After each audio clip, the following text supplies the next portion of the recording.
বার্তা এক নজর। শান্তনু বন্দ্যোপাধ্যায় তৃণমূলে ফিরতে চাইছেন, আবেদন করবেন অভিষেক বন্দ্যোপাধ্যায়ের কাছে।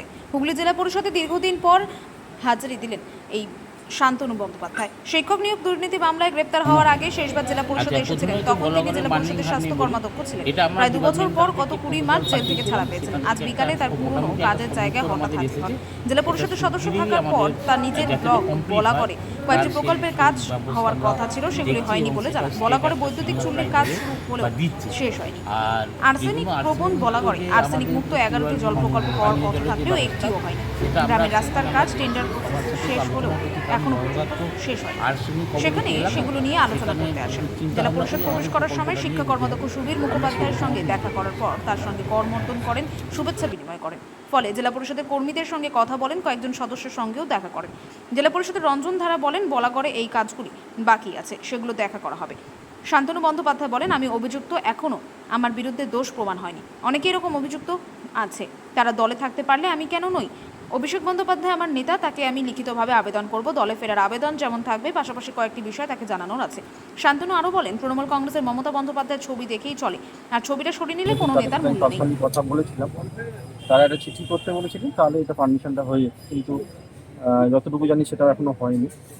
ফান্ড অ্যালটমেন্ট হয়েছিল, কাজও হয়েছিল, কিন্তু সেটা বন্ধ আছে। প্লাস বলাগড় আপনারা জানেন আর্সেনিক প্রবণ এলাকা, এবং সেখানে আর্সেনিক ট্রিটমেন্ট প্ল্যান্ট আমি থাকাকালীন 11খানা নতুন স্যাংশন করে গেছিলাম, সেগুলোও হয়নি। পুরোনো যেগুলো আছে সেগুলো খারাপ হয়ে পড়ে আছে, বিভিন্ন জায়গায় লাইট খারাপ হয়ে পড়ে আছে, রাস্তাঘাটের অবস্থা খুব খারাপ বেশ কিছু জায়গায়।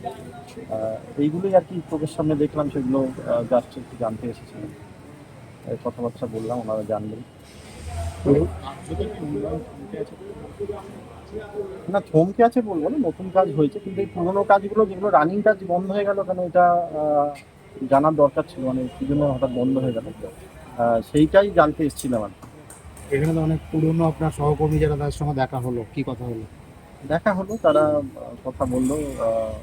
দেখুন, রাজনীতির ঊর্ধ্বে তো ব্যক্তিগত সম্পর্কটা ম্যাটার করে, এবং আমরা যারা এখানে যাদের সাথে আজকে দেখা হলো, তারা সবাই আমরা ছাত্র রাজনীতি থেকে উঠে আসা, একসাথে রাজনীতি করেছি, একসাথে কলেজ আন্দোলন করেছি, যুব আন্দোলন করছি, একসাথে কাজ করেছি।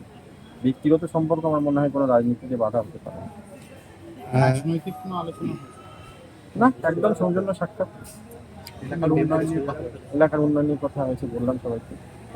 মানে এলাকার উন্নয়ন, এলাকার কাজ নিয়ে আপনি কথা বলতে আসছেন, এটা কি একটা মেসেজ দিচ্ছেন যে শান্তনু বন্দ্যোপাধ্যায় আবার ফর্মে ফিরছে? একদমই না। দেখুন, একটা সাধারণ মানুষ হিসেবে আমি একটা সময় কর্মাধ্যক্ষ ছিলাম, এবং আমি সেই কাজগুলো নিয়ে জানতে এসেছি, যেগুলো আমি আমার টার্মে যে কাজগুলো স্যাংশন হয়েছিল, এবং কোন অজ্ঞাত কারণে সেটা বন্ধ হয়েছে, সেটা অবশ্যই জানা উচিত বা জানা দরকার। কারণ সাধারণ মানুষরা তারা আমার কাছে গেছিলেন, তারা জিজ্ঞেস করছেন, তারা সদস্য পাননি ওখানকার যারা জনপ্রতিনিধি বর্তমানে আছেন, বা কাজটা নিশ্চয়ই এতদিন ধরে হয়ে যাওয়া উচিত ছিল, সেটা কেন হয়নি, তারা কেন করেনি, আমি সেটা বলবো না, কিন্তু আমি ব্যক্তিগতভাবে সেটা জানতে এসেছিলাম। একটা সাধারণ নাগরিক হিসেবে এটা আমি জানতেই পারি, জানার অধিকার আমার আছে। সদুত্তর পেলেন না, ওনাদের বললাম, আজকে যারা ছিলেন তাদেরকে জানালাম, ওরা বললেন যে আমরা খোঁজ নিয়ে জানাবো, আসবো আবার কয়েকদিন পরে। 12-13 দিন হয়ে গেল, তারপর দেখা যাচ্ছে যে আপনি আবার মানে সরাসরি রাজনীতি না হলেও এলাকার কাজ নিয়ে ভাবছেন। এটা কি আবার রাজনীতিতে প্রত্যাবর্তন বা ফেরার একটা রাস্তা সূচিত করছে? দেখুন, রাজনীতি করার উদ্দেশ্য আমার একটাই ছিল, যে মানুষের জন্য কাজ করা। সেই জায়গায় যে কাজ থমকে আছে, সেই কাজগুলো কেন থমকে আছে সেটা জানার জন্য তো আসতেই হবে, বা আসা উচিত আমার মনে হয়, সেই জন্য এসেছিলাম। আর রাজনৈতিক লোক হিসেবে আমি ব্যক্তিগতভাবে, দেখুন, এটা আমি আগেও আপনাদেরকে বলেছি, আমার জীবনের প্রথম ভালোবাসার নাম তৃণমূল কংগ্রেস। তা সেই জায়গায় দাঁড়িয়ে তৃণমূল কংগ্রেস যেভাবে সারা বাংলায় কাজ করেছে 2011 সাল থেকে আজকে 2025, যে নিরবচ্ছিন্ন উন্নয়ন হচ্ছে চারিদিকে, বাংলার যে কোনো প্রান্তে যাবে, আমি যখন ঘুরছি, আমি বাইকে করে এমনি পাড়ায় ঘুরছি, রাস্তায় ঘুরছি, তখনও তো দেখছি যেসব জায়গাগুলো এখন চেনা যাচ্ছে না, মানে এত সুন্দর হয়ে গেছে। এবার সেই কাজগুলো, যেমন আমার ওখানে একটা পার্ক আমি থাকাকালীন যখন স্যাংশন হয়েছিল, সেই পার্কটাও কাজটা ইনকমপ্লিট রয়েছে। কমপ্লিট বেশিরভাগটা 75% হয়েছে, কিন্তু বাকিটা এখনো হয়নি। এবার দেখুন, 2 বছর ধরে তো এগুলো হয়ে যাওয়া উচিত ছিল, বা হয়নি, কেন হয়নি? হঠাৎ করে একটা কাজ হতে হতে একটা জায়গায় গিয়ে থেমে গেছে, এটা কেন হয়েছে এটা আমি জানি না, তাই সেটাই আমি জানতে এসেছি।